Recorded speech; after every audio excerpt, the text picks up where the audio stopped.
My name is Dr. Cherisse Preez, and I am a deep sea marine biologist with Fisheries and Oceans Canada.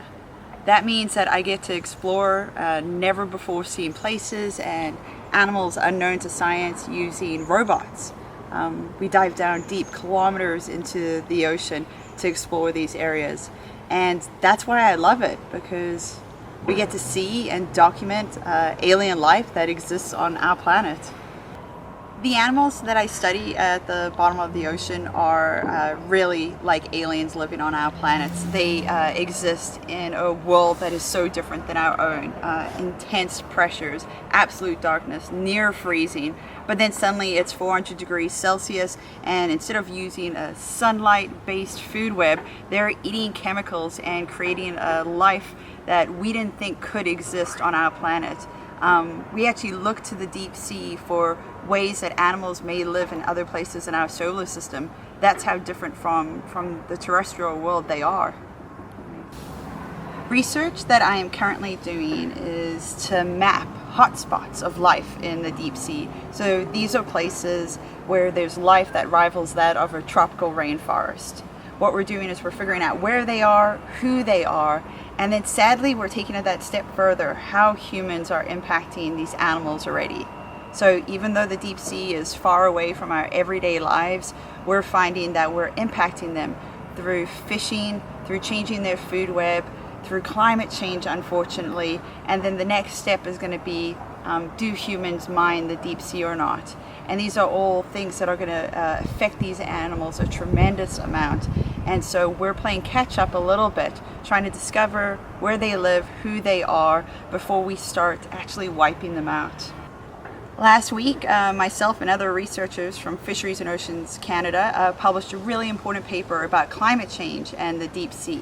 And what we found, unfortunately, is that we've lost 15% of the oxygen in our ocean since the 1960s. And on top of that, we have ocean acidification rising. So that means that animals are battling to breathe, and important parts of their body are dissolving in the acidic ocean. And that's a really tough way to make a living, especially when you live at the bottom of the ocean and it's hard to come by food and other resources already. So this is some of the important work that we're doing and some of the important research that has recently come out from our group. It's not a doom and gloom story. There are things that we can still do to change the situation. The Canadian government and the coastal First Nations are creating these massive marine protected areas that encircle these hotspots of life in the deep sea. To become a deep sea explorer and researcher, I had to do a lot of schooling. Because I love the subject of marine biology, it was a pleasure to do, but sometimes it was a bit of a fight, so you really have to love it to persevere through that.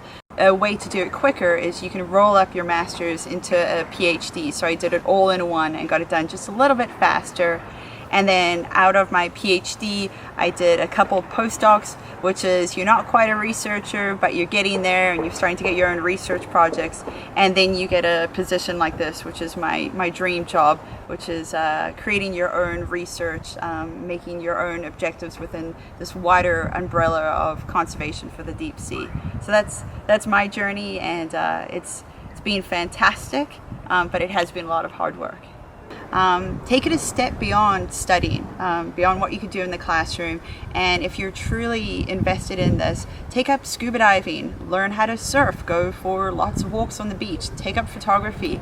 Regardless of what your career aspirations are, if you're finding academia hard, if you're finding studying challenging, just know that there's always ways around it.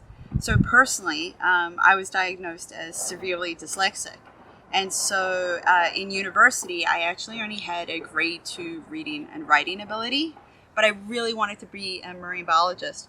So I went out and became a scuba diver. And what I did was I relied on photography and videography to express myself more. I just boarded into every project that I could because I knew that reading and writing wasn't my strong suit. And I managed to get by just relying on the things that I was really good at. And it got me to where I was today. As the lead researcher for an amazing deep sea program, and as the Canadian delegate to international commissions, I still have a computer program on my laptop that does all my reading and writing for me. but I just try not let it stop me. Something that I find particularly fascinating about our job is how we're able to use technology to connect people to the deep sea.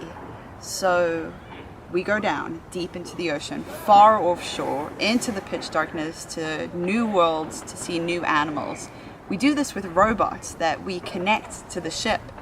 And these robots send up 4K video in real time to the ship, which we then send to satellites, which we then stream all around the world. And we have millions of viewers from up to 130 countries once watching as we discover in real time. They're part of it.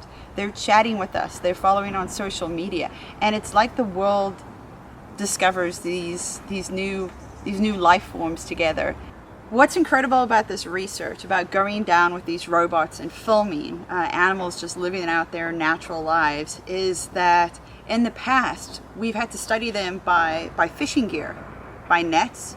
You catch them in a large glob of animals and you put them on the ship deck and you look at them and you try to figure out something about who they were and how they lived their lives. And it didn't always work out that well. But now we can go down, we don't touch them, we just spy on them. And in one particularly memorable dive, we were down about a kilometer, maybe a kilometer and a half off the east coast of Canada. And the lights were bringing in these really large squid into the picture. They were feeding on little particles that were floating around the submersible. And then out of the darkness swims this massive swordfish. Comes into view and it starts fighting with the squid, and it was using its bill to swat them, just like you would imagine it would, like in a cartoon. And the squid was inking, and the swordfish got in a really good shot and stunned this one particularly large squid, and then it circled around, the swordfish did, and it opened its mouth and we could see right down through its gills, and it swallowed the squid whole right in front of us. And it was quite an incredible behavior to witness, and all of us in the room were cheering either for the squid or the swordfish, and it was just a remarkable thing to see. And again, something that only the technology now allows us to see, because that's something we would have missed if we used older techniques like fishing to study these animals. If this is your dream job, just go for it. And that might not mean going in a straight line. You may have to swerve and do some fancy turns to eventually get here, but if you're set on it, you will. And be open to the opportunities that will get you a step closer. There is an entire city that gets to go out to sea to make these research expeditions happen. Not just the researcher themselves, but there's the captain, there's the first mate, there's the deckhands, there's the stews and the chefs, there's our outreach and communication team. There are a million different little jobs you could do that can get you closer to being here.